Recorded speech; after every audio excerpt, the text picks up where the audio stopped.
Kıymetli misafirler, İdeal Eğitim Vakfı olarak Müslüman bir ailenin önemi ve gerekliliği yönünde farkındalık oluşturmak, aile eğitimi hususunda bireysel ve toplumsal anlamda gerekli bilinci sağlamak ve aile kurumuna yönelik ifsada karşı bir duruş sergilemek amacıyla "Ailem cennetim olsun" ana temasıyla düzenlediğimiz aile seminerimize hoş geldiniz, sefalar getirdiniz.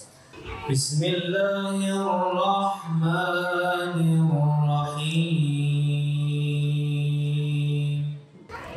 Ya eyyühellezîne âmenû qû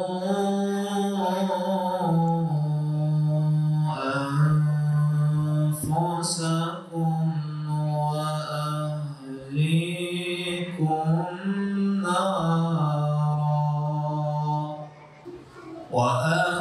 وأهليكم نارا وقودها الناس والحجارة عليها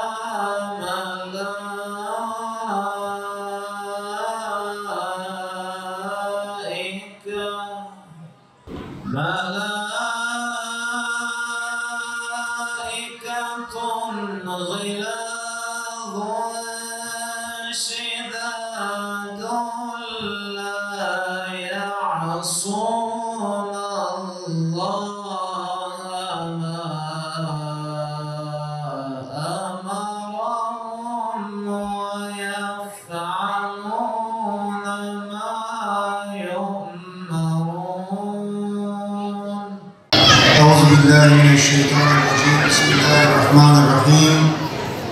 الحمد لله رب العالمين. والصلاة والسلام على رسولنا محمد وعلى آله وأصحابه أجمعين. Hamd alemlerin Rabbi olan Allah'a mahsustur. Selat ve selam onun sevgili Resulüne, pak aline, ashabına ve kıyamete kadar yolunu sürdürenlerin üzerine olsun. Siz kıymetli misafirlerimizi selamların en güzeli olan Allah'ın selamı ile selamlıyorum. İdeal Eğitim Vakfı olarak düzenlediğimiz "Ailem cennetim olsun" İdeal Eğitim Seminerleri programımıza hoş geldiniz, sefalar getirdiniz, şeref verdiniz. Allah Celle Celaluhu yüce kitabımız Kur'an-ı Kerim'de Tahrim Suresinin 6. ayetinde mealen şöyle buyuruyor: "Ey iman edenler! Kendinizi ve ailenizi yakıtı insanlar ve taşlar olan ateşten koruyun. O ateşin başında gayet katı, çetin, Allah'ın kendilerine verdiği emirlere karşı gelmeyen ve kendilerine emredilen şeyi yapan melekler vardır." Dünya hayatının en güzel süsü olan evlatlarımız ve kendilerinde huzur bulduğumuz eşlerimiz sağlıklı bir toplumun geleceği ve teminatıdır. Toplumun maddi ve manevi inşası dinamik ve diri nesillerin eliyle mümkündür. Salih evlatlar birer sadaka-i cariyedir. Onlar güzel amellerin defterini kapatmayan hayırlı sadakalar gibidirler. Aile, sağlıklı toplumun temeli, fertlerin huzur ve mutluluk kaynağıdır. İffet ve namus, mümin erkek ve mümin kadınlar için beden ve gönüllerin sağlam bir kalesidir. Gönüllerin en güzel süsü utanma ve haya duygusudur. Topluma ahlaksızlığa aşılayan ifsat yöntemlerine karşı uyanık olunmalıdır.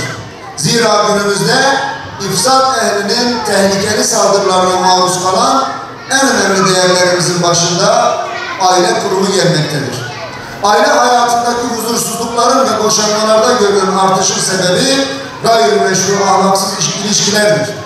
Aile kurumunu hedef alan, etkili bir kalkan olan mahremiyeti ortadan kaldırmaya çalışan, iffet ve haya perdesine hedef olan sözleşmeler Müslümanlar için kabul edilemez, yok hükmünde hezeyanlardır. Fertlerin ve toplumların iki cihandaki saadeti ailelerine İslami bir terbiye vermek ve ailelerini gayri ahlaki ilişkilerden muhafaza etmekle mümkündür. Bu mücadelede her bir görev ve sorumlulukla hareket ederek aile kurumunun muhafazası niyetiyle yola çıktık. Ailem cennetim olsun ana teması ile toplumumuzu bilinçlendirici seminerler düzenleme kararı aldık. Vakfımız olarak bu ana tema minvalinde her aya bir seminer düzenlemek niyetiyle adım atmış bulunmaktayız. Bu programları icra etmemizdeki gayemiz Müslüman bir ailenin önemi ve gerekliliği hususunda farkındalık uyandırmak, aile eğitimi hususunda bireysel ve toplumsal anlamda gerekli bilinci sağlamaktır. 8 ay boyunca 8 farklı eğitimci hocamızın vereceği seminerlerimizin başlıkları şu şekilde olacaktır. Cennete giden yolda aile. İkinci seminerimiz örnek bir aile, peygamber evi. Üçüncü seminerimiz çocuk eğitiminde örneklik. Dördüncü seminerimiz benim değil, bizim hakkımız. Beşinci seminerimiz gelenek ve modernizm arasında İslami evlilik. Altıncı seminerimiz başkası değil, sen ilgilen. Yedinci seminerimiz rahmet kapısı sıra-i rahim. Sekizinci seminerimiz aileden ümmete büyük ailemiz. Allah Celle Celaluhu hakkıyla istifade edebilmeyi nasip etsin. Programlarımızı bereketlendirsin. Küfür ve ifsat ehli bütün gücüyle çalışıyor. Gözümüzden sakındırdığımız evlatlarımız onların o zalim çarkında maalesef onların kanı var, onların eti vardır. Evlat dediğimize de bakmayın. Bu zalim ifsat ehli sadece evlatlarımıza kastetmiyor. Annelerimize de, babalarımıza da, çocuklarımıza, yetişkinlere de kastediyor. İfsadın muhatabı sadece çocuklar da değil. Öyle önemli bir noktadayız. Üstad Bediüzzaman Hazretleri'nin özellikle karşımda büyük bir yangın var. Alevleri göklere yükseliyor. İçinde evladım yanıyor. İmanım tutuşmuş, yanıyor. O yangını söndürmeye, imanımı kurtarmaya koşuyorum. Yolda biri beni kösteklemiş, ayağım takılmış çok mu diyor Üstad Bediüzzaman. İşte öyle bir yangın yeri ki aile meselesi şu an. Bu konunun konuşulması hele de bu gündemde. Bütün kardeşlerimizin, ağabeylerimizin malumudur. Şu an Müslüman camia olarak tek gündemimiz aslında Filistin meselesi. Filistin'de kardeşlerimiz şehit ediliyor. Ailelerimiz topyekün imha ediliyor. İmha edilen ailelerde çocuklar, yaşlılar, kadınlar hiçbir değer gözetilmeden acımasızca şehit ediliyorlar. Allah Celle Celaluhu onların şehadetlerini mübarek eylesin. Biz onlara bir tebrik de burada özellikle göndermek istiyoruz. Ve Rabbim onlara yakında şanlı bir zafer nasip etsin. Ve bizlerin de bu zaferde ciddi katkılarının olması için her daim dualarımızda bu mesele vardır. İşte böyle bir gündemde bile aile meselesinin konuşulması başlı başına bir mesajdır aslında. Yani öyle bir gündem, öyle bir zamandayız ki oradaki savaş görünür bir savaştır. Bombalar kendini hissettirecek cinstendir. Ama ailelerimize yönelik savaş, saldırı, ailelerimizin üzerine atılan bombalar farkında olmadığımız, bizi içten içe kemiren bombalardır. Yani orada da bir yangın vardır. Orada da bir ateş vardır.